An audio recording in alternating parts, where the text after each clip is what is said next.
तर एवढंच म्हणणं आहे की माणसाने कधी प्रेमात पडू नये, आणि हा समज माझा आता एकदम पक्का झालाय. चुकीचा समज झालाय तुझा. चुकीचा?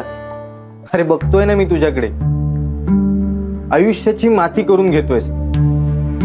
तुझा चॉईसच खतरनाक आहे म्हणा. पहिल्या वेळेस तिने आपल्या स्वागतासाठी सुरी आणली होती, आता याच्या पुढे काय करेल कोणास ठाऊक. स्वानंदी बद्दल जे तुला कळलं नाहीये ना ते मला कळलंय, कारण माझं तिच्यावर प्रेम आहे. काय कळलंय तुला?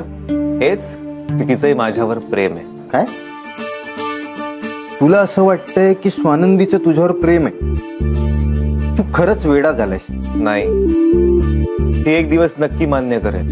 हे बघ नील, टीव्ही वगैरे रिपेअर करून तिच्या आजीला इम्प्रेस करणं वेगळी गोष्ट आहे, आणि सुरी घेऊन पाहुण्यांचं स्वागत करणाऱ्या स्वानंदीला इम्प्रेस करणं फारच वेगळी गोष्ट. महा कठीण आहे. पण तिचं ऑलरेडी प्रेम आहे माझ्यावर, आणि मी ते पाहिलंय तिच्या डोळ्यात.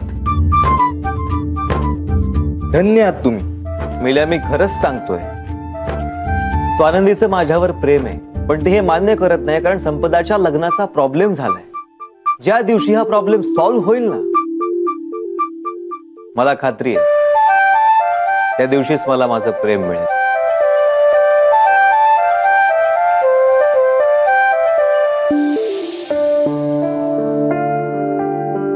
मच्छी अजून कशी आली नाही?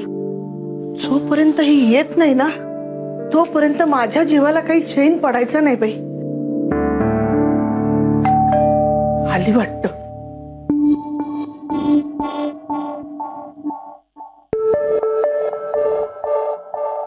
आलीस, ये.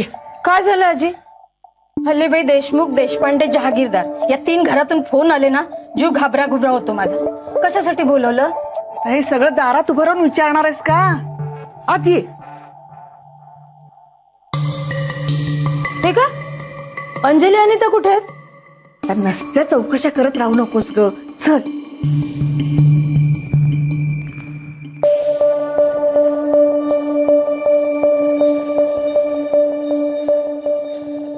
बोला.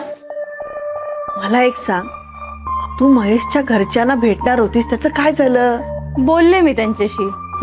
महेशला एकट्याला पण भेटले, पण त्याआधी मी स्वानंदीला भेटले. तर स्वानंदी मला म्हणाली महेश पैसे वगैरे मागतोय. त्या संपदाच्या भरोश्यावर राहशील ना, आयुष्यभर कुमारिका राहशील तू. अहो, तिच्या सांगण्यावरूनच महेशने नकार दिला लग्नाला. माहितीये तुला? त्या महेशला ना आमच्याकडनं लग्नात खूप पैसा हवा होता,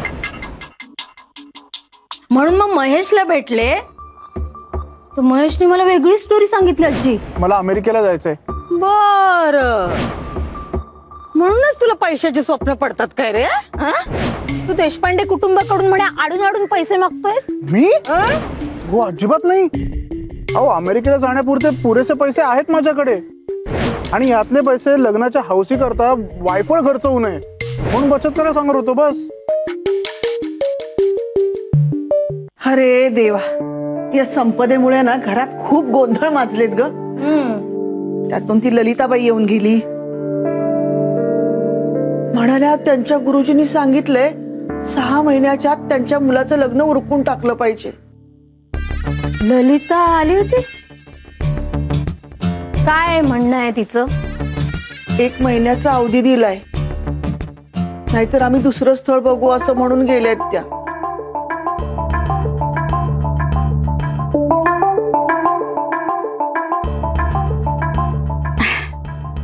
आजी, त्या मुलाचं खूप प्रेम आहे हो स्वानंदीवर. तुमची स्वानंदी आहे ना, क्रिकेट डोक्याची मुलगी आहे. हो ग, अगदी आपल्या आजोबांच्या वळणावर गेली. एकदम हटवादी. तो नील बिचारा काहीतरी कारण काढून नेहमी येत असतो ग, पण ही नुसती हेकट.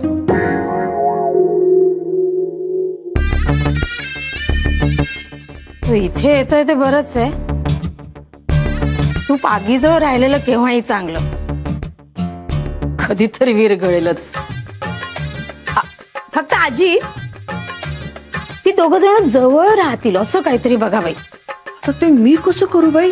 त्या दिवशी टीव्ही नाही का दुरुस्त करून दिला होता 10 मिनिटात, आठवतंय? म्हणून तर मी नाच जावई म्हणून पास केला त्याला. वा! मग आता टीव्ही परत बिघडू शकत नाही का? अगं